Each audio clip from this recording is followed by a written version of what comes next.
Hello everyone, I'm Chris Erickley and welcome to your Friday edition of the PE Crime Blotter. A little bit of a lighter one, but nevertheless a very uplifting story here on your Friday edition of the PE Crime Blotter. A story out of Sun City on Wednesday. A 87-year-old resident at Sun City, Janet Tabor, called the Riverside County Sheriff's Department after her Chihuahua went missing. Her Chihuahua's name is Sophie. An officer, actually a deputy rather, came to the scene. And the story that involved here is quite impressive. I'm joined now via Skype by our Temecula Bureau Chief here, Liam Truchard. Liam, tell us a little about what exactly happened here with Sophie. Well, like you said, Chris, his owner, 87-year-old Janet Tabor, called deputies because they were unable to find her Chihuahua, Sophie, and there was some concern that it may have actually been stolen.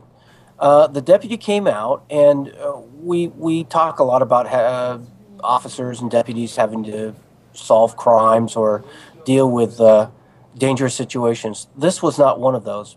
This was where the deputy provided service. He got out there, realized this woman was missing someone, an animal that she cared deeply for, and the officer made an effort to go search for this animal.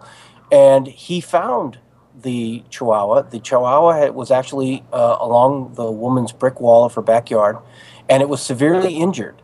It was in some bushes, and it appears that the dog was either grabbed by probably a coyote, although it may have been also a bird of prey.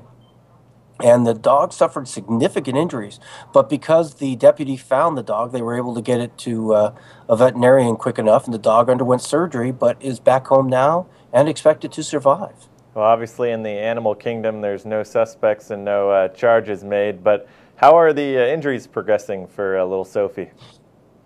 Well, they were significant. It required surgery. It should be known that in that area of Sun City, it's surrounded by a lot of rural hills. There are a lot of coyotes, and about 6 months ago we ran a story on a number of coyotes trying to beat the heat by laying in the backyard at Sun City homes when the sprinklers were on. So the area is known for having coyotes. There's also a lot of hawks and other birds of prey, birds that are big enough and strong enough to at least attack a Chihuahua, perhaps not be able to carry it off. Well, all right, Liam, thanks for sharing that story with us. Not necessarily a crime, but definitely a story where law enforcement went above and beyond, and nice to share a few of those once in a while. All right, Liam, thanks for joining us for our Friday edition of the PE Crime Blotter. That does it for this edition of the PE Crime Blotter. Be sure to join us right here on PE.com for the latest breaking news.